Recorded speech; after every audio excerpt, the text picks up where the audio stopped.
and welcome. I'm Manisha from Finis, and today we are going to talk a little about what we are doing towards our corporate social responsibility. At Finis, our vision is to positively impact the lives of people around us.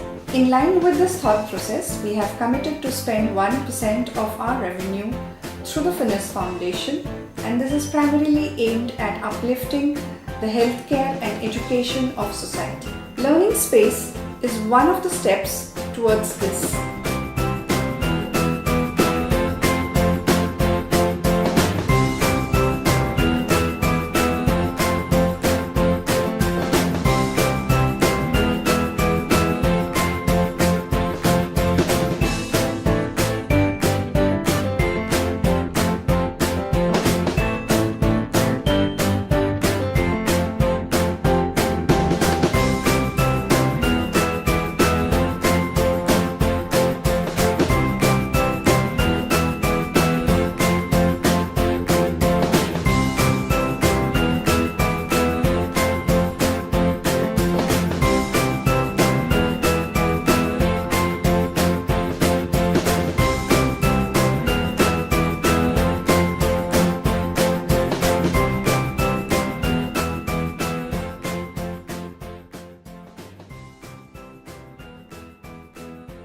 Today we have Aarti Gupta with us, who has been instrumental in establishing the learning spaces in various parts of rural India.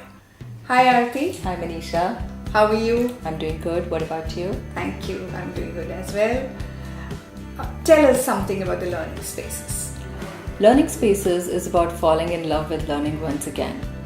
It's an endeavor to bridge the gap in traditional schooling and nurture traits like creativity, collaboration, curiosity, critical thinking, and problem solving. You mentioned gaps in traditional schooling. What do you mean by that? So tell me, how many students were in your class back when you went to school, Manisha? Lots, maybe 40, 50. And would you say they were at a different level of learning? Definitely, they were all learning differently. Right. And they loved different subjects. Of course. They had different temperaments, different styles of learning. True. Right? So how do you expect a teacher, a single teacher, to cater to 50, 60 students in a class? How do you expect her to engage so many students? So they are at a different level. Now, what level should the teacher teach at? Should the teacher teach at the level of the topmost student, the average student, or the bottom student? So if you see in a traditional schooling, the way the teaching is done, either the top or the bottom, somebody is going to be left out. Absolutely. Right? So if you see in the traditional schooling, there's a lot of teaching happening, but is there learning happening? What do you think? Yes, you have a point there. Right? So maybe there is some learning happening, but is it happening to the extent that we would like to have? Exactly. Not really, right? So currently the focus is, we have a curriculum as a teacher, and the teacher wants to finish that curriculum as soon as possible. Yes. Tell me, have you ever asked a question in a class? What was happening to students who asked too many questions? Yeah, they are asked to sit down. They're asked to sit down, exactly. Because there is no bandwidth to, answer questions, have a debate, understand, apply, right? So the idea is, you get certificates and then you go and look out for a job. And when you go and start working, what is the buzzword in office today? Innovation. Innovation, right? Yeah. How do I innovate? Wasn't my curiosity killed when I asked those questions and I was Yes. asked to sit down, isn't it? And then when we go and work, we are made part of a team, right? And how much of collaboration did you learn at school? It was all about competition or collaboration? Yeah, it's mostly about competition. It's about competition, right? So think about me as an individual, right? I've spent my life competing with others. I proved that, I was the most amazing kid. And there I go and I'm asked to collaborate. I have no idea how to collaborate with people, right? So if you see, there are these gaps where we as a whole education system, we are failing to produce individuals who are required in the organizations tomorrow. So when I say gap, this is primarily what I'm talking about. Yeah. So what do learning spaces look like? So when you walk into a learning space, you would see a huge room, maybe of the size of 20 by 30 or larger. There are computers connected to broadband internet. There are books. There are games, puzzles. There's a trained coordinator who facilitates activities. You would also see happy children working in teams on some or the other project. And if you go to a community learning space, you would see women there. At times, women come in, they look for a recipe, they just learn computers, they do their, mini finance group activities there. So learning spaces are buzzing places. So how many of such learning spaces do you have, and how many children are there? Currently, Manisha, we have 2 learning spaces. Both of them are near Mysore, about an hour drive, in villages of Haikanuru and Mutati. And in all, we have 300 children. That's a nice number. Indeed. So I'm guessing you don't have a set curriculum. Yes, you guessed it right. We don't have a set curriculum.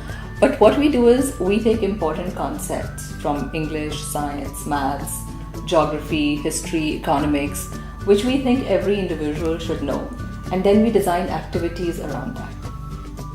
So for example, let me give you an example. If suppose you to talk about living and non-living things, we would not go around teaching that what is living, what is non-living. I would ask a question like dosa is made of rice, which comes from a plant which is living. So is dosa living or non-living? Okay, so it gets them thinking. It gets them thinking, exactly. And that's the point which is missing in the traditional schooling. Right. We don't think, we just accept, right? So what happens is when you throw a question, they start thinking and they start doing their research. And then I go a step further and then I say, if you have to define how can one identify whether something is living or non-living, create your own rules, right? And then I go further and I say, if you could turn yourself into anything, what would you want to turn yourself into? Is it going to be a living thing or a non-living thing? Why? So, we're doing activity. We've covered the science concept, and we've also covered an activity and writing and thinking basically with it. Right. There's a writing prompt. So that's how we cover concepts. Okay, so these activities are around these subjects, or do you do something apart from these things? We do apart from these things. As I said, there's a huge focus on developing critical thinking and curiosity. So we do a lot of puzzles, critical thinking puzzles. It could be jigsaw puzzles. It could be finishing a pattern, finishing a number series. It could be all jumbles, word games, stuff like that. And then we do a lot of stuff around personality development with things like art and dance and drama. That covers a whole spectrum of topics and skills. That's the idea. That's great. And how do you monitor progress the child has made? We basically measure 4 things. We measure reading comprehension, maths, critical thinking, and presentation skills. Okay, that's adequate, I guess. And because you would realize, Manisha, that even if the most brilliant minds sometimes have a problem to stand in front of people and express their ideas. Yes. And that's one ability which is really needed in the future. So we say we're going to measure that as well. So tell me, what is your vision? My vision, Manisha, is to have one learning space in every Gram Panchayat in India. That's a great vision to have, Aarti, and I'm so glad we are part of it. Wish we are successful in creating the environment of learning that we have set out for. Thank you, Aarti. You're welcome. Thank you for having me over. Thank you.